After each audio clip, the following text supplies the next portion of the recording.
Today I'm doing a leg day. I was on a trip to Belize last week, and I was at Dreamcon all weekend, so I haven't got a good leg day in like 2 weeks, and I'm definitely feeling it right now.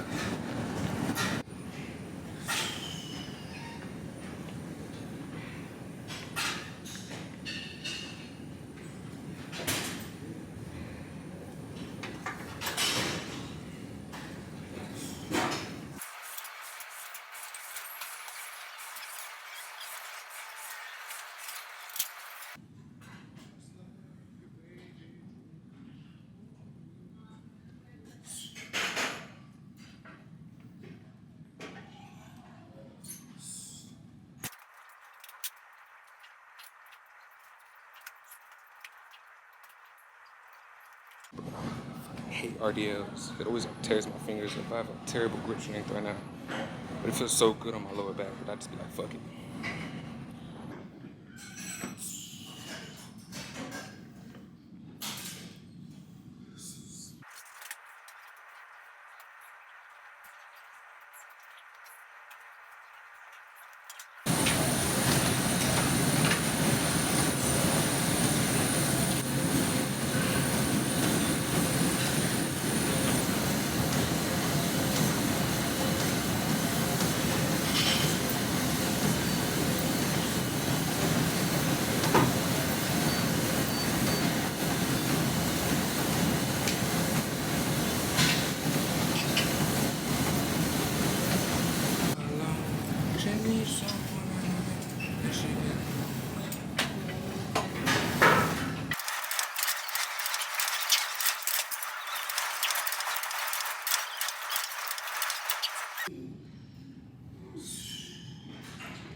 Yeah!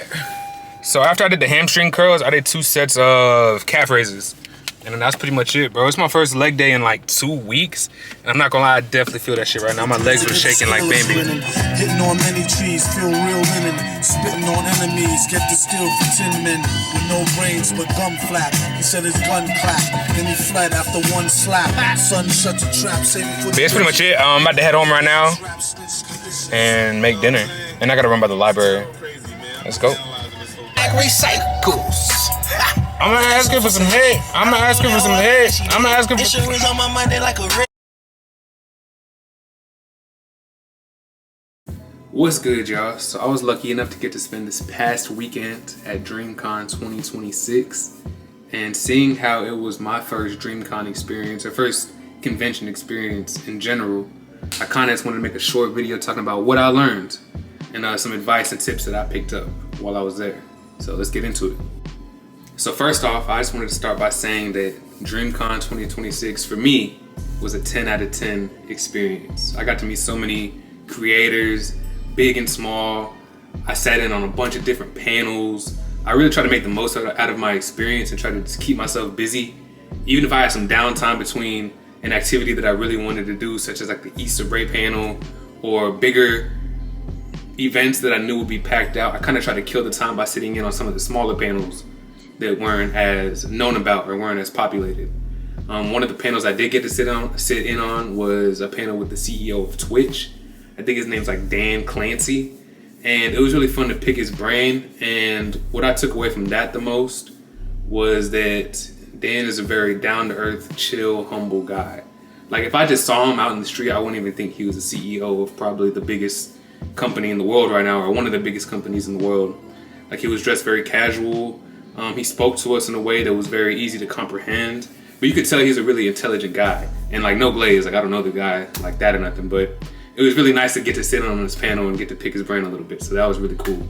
But one thing I took away from Dreamcon was that they had something for everybody. Like I think from the outside looking in, seeing how this was my first Dreamcon experience, I kind of pictured it as like a more so anime convention, like a classic anime convention. But it was so much more than that. Like at its core root, I do think that's what it is. Like everyone there is dressed up as their favorite anime characters.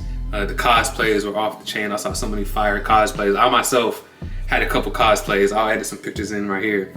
But I think I learned that Dreamcon is so much more than just your regular anime convention. Like going in, they have panels on how to monetize your YouTube and your Twitch. They have panels on becoming comfortable in your skin, being a person of color, and being in primarily white dominated spaces and how you can kind of make your mark and feel comfortable being there. They have panels on becoming comfortable being a black nerd. The blurred campaign, that's what I learned. The blurred campaign was huge there. They really popped out. But I think I really learned that they have something for everybody. Like even if you're not the biggest anime fan, you can still go to Dreamcon and have an amazing experience and take something away from it. So next year, 2027, even if you're not as big into anime, I do still think you can benefit from going to something like Dreamcon and kind of putting yourself out there. The networking there was crazy. It was nothing but creators there. And that's gonna lead me into my first lesson that I picked up from Dreamcon was put that shit out. I think for me especially, I don't know anybody that's really made it off of content creation in real life. Like none of my friends, family members, people I associate with have really made a successful career for themselves out of content creation. And so I think going to something like this where everyone there is not only in tune with the world of content creation, but everyone there, well, most of the people there, I can't say everybody, but probably 90% of the people there create content in some way. And so I think for me, it kind of made me more comfortable with calling myself a creator. It made me more comfortable with putting my content out. And that's one of the lessons I learned was the first step to becoming a creator is to put that shit out. I think a lot of the times as creative people, we kind of become perfectionists. And so we nitpick ourselves more than anybody else. But I think that kind of perfectionism will cause you to be hesitant with what you do put out. Like for me, for example, I've been making music for 6 years and I know that I have songs from 3-4 years ago that I've just been holding on to because I'm like, oh, let me change this little thing, let me tweak this little thing, and then it'll be perfect. And then I can put it out. But that kind of hesitation stops us from living up to our greatest potential. Like I remember I was sitting in on the zekcray panel and she talked about how she had this idea to create a show kind of centered around being an awkward black girl because they have like Tina Fey's, you got what's his name, Michael Scott from The Offices. There were a lot of these awkward characters in media, but they were all white. And so she had this idea for the longest time about making a show centered around an awkward black girl. And she sat on it for a while. She was like, oh, let me try and find the right budgeting. Let me try and get some finance behind it before I do it. Let me make sure this and this and this is perfect. And then before she knew it, a couple years had passed and she had been sitting on this idea. And she read an article online about awkward black creators and awkward black characters in television. And she realized, oh, someone else out there is going to see this article and try to come out with the same idea that I've been sitting on for years. So why don't I just do it? And so she got her team together. She hit up her friend that edits, her friend that writes, her friend that produces, got them together and went ahead and started developing the show, put it out, and it became her first like big smash major hit that really launched her career. And so I think the first thing I definitely picked up from Dreamcon was to put that shit out. Like you definitely don't want to overthink your content. Like if you have an idea, go for it, put it out there, and then you're gonna learn from your content. It's only gonna get better and better each time you do it. This is gonna lead me into the second tip I picked up from my first Dreamcon experience, which is consistency is key.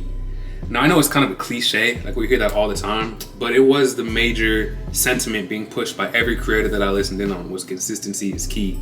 The more content you drop, the more you put yourself out there, the more people start to recognize your face and your name. Especially living in a content-centered world like we live in, where everybody is putting out some type of creative content. If you're not putting out content regularly, if you're not keeping your name and your face out there, people are gonna find something else to watch. There's a million YouTube videos that get uploaded every day, and if you're not at least trying to keep yourself relevant, trying to keep yourself out there and creating, the people are gonna find something else to watch. So it's very, very, very, very important that you stay consistent with it. Even if you want to take breaks or something like that, just be sure to communicate with the people who are watching you and are expecting stuff from you, because as you build that kind of community, they begin to rely on you. And so if you begin to leave them high and dry, like I said, they're just gonna switch to something else in a different avenue. And so definitely gonna make sure you stay consistent with whatever you're doing, whether it's music, streaming, YouTube. Consistency is key. I heard that echoed probably 40 times from the different panels I listened in on. And so that's something that I myself got to get better at, is just staying consistent. Like I know I work a full-time job. I'm in school right now, so it's kind of easy to let your creative endeavors take a back seat. But if you want anything, you get in what you put out. So the more you put into your creative endeavors, the more you're gonna get out. That's definitely a big tip I learned. The third thing that I learned from Dreamcon 2026 is that cosplay is fun. Like I said, this is my first Dreamcon experience and my first real convention experience in general. I've been to a couple of smaller anime gatherings, but it was nothing like this. Like I think online they said Dreamcon sold like 45,000 tickets. Like it's gotten to where this is one of the biggest convention experiences in the world. And just walking around, seeing everybody's cosplay, seeing everybody dressed up and getting into character with their favorite characters. It was really a beautiful experience. And it made me comfortable because I think the first day I was Suguru Geto from JJK, second day I was Piccolo, and third day I was Luffy. It was like a chill Luffy costume I had from last Halloween. But walking around, seeing everybody in their cosplays and their costumes, and then people coming up taking pictures, it was a great experience. Like I definitely going forward will be putting more effort into my cosplays because it's just fun to kind of dress up and kind of get out of your usual appearance and attire for the day, you know? Kind of dress up and kind of become your favorite character for the day. It's really a beautiful experience. And then it's even more beautiful when you're getting to share with other people who are also fans and also interested in the same things that you are. It's just really fun to do. And I saw Sauce Walker dressed up as Goku. I saw Desmond from RDC. He was a Darth Maul. Like it's just really dope to walk around and get to see all the costumes, especially when you get to participate. It kind of just makes you feel like you belong. And the fourth tip I picked up from Dreamcon 2026. It's fourth, right? Yeah, this is the fourth one. Fourth tip I picked up from Dreamcon 2026 is to just plan ahead. There's so much going on at Dreamcon on every day, and there's a bunch of different panels and experiences going on that are kind of at the same time that overlap with each other, that you want to make sure that you plan ahead and look at the schedule and figure out which events are most important to you and which ones you feel like you can't miss out on. If there's 2 events going on at noon and you can only make it to one, you really want to make sure you prioritize which ones are most important to you, because if not, you kind of just end up lost. I was lucky enough to take a look at the schedule before I went in each day and kind of plan out which ones were the most important to me and which ones I felt like I couldn't miss out on. But there were some events I was not able to make it to because you had to RSVP. So for Dreamcon, it's such a big convention now that if they allowed everybody into every event, that they would have no seats for anybody. And so what they do is they have this RSVP function, which they opened up like a month ahead, a few weeks ahead, before the actual convention happened, where you could go in there and RSVP a spot for the most important events that are going on, or the ones that they feel like are going to be the most packed out. So I knew about the RSVP and chose not to take a look at it until maybe a week before the event happened. And because of that, pretty much every single event was completely sold out of seats. Now there were 2 events that I was really looking forward to, and that was the Tony Stadavici meetup and the closing ceremony, which is like the last day of Dreamcon. They have a big like kind of party Dreamcon closing ceremony where it's like final words and things like that. And so I did get lucky with the Tony meetup. The Tony meetup was on Friday, which was the first day of Dreamcon. And I was super bummed out going in, like, dang, I really want to meet Tony. He's one of my favorite YouTubers, but his meet and greet was sold out. And so I just kept checking the schedule, kept refreshing. And luckily enough, around noon on Friday, there was a slot that opened up for Tony's meet and greet. So I went ahead and locked it in. And so I did get to meet Tony. I was in his meet and greet. He had a little panel where he was answering questions, and it was super dope. And so next year going forward, I definitely know as soon as the RSVP option opens up, you want to go in there and secure your spots for all the things you feel like you cannot miss. If you don't do this, you will be left high and dry in some events. Now, not every event requires an RSVP, but obviously the most popular ones that they know the most people are going to be at are going to require RSVP. And so if you're looking to go to Dreamcon 2027, just make sure you paying attention to the RSVP option and securing your spot as soon as you can, just to make sure you don't miss out on the events you really want to go to. All right, and getting into the 5th and final tip that I picked up from Dreamcon 2026 is that people are really willing to help. I heard multiple times where people were talking about collaboration is key. Like, it's easier to grow as a content creator if you have a team of people that are kind of chasing the same goal to you, which I think applies in everything. Like, they say you are who you hang around. So if you're hanging around other talented, creative individuals who are pursuing the same type of goals that you are, even if y'all are a little bit different in mindset and morals and things like that, if y'all have the same goal in mind, it just makes it that much easier to kind of want to pursue what you want to achieve, like your dreams. And so I definitely can see that.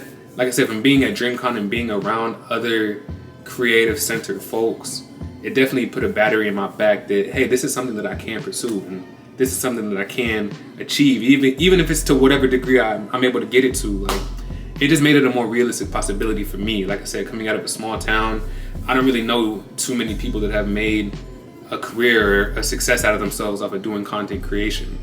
But at an event like this, you're around nothing but people that are interested in doing something like that. And so it really oh, sorry about that. My camera's running out of space. So let me go ahead and wrap this up.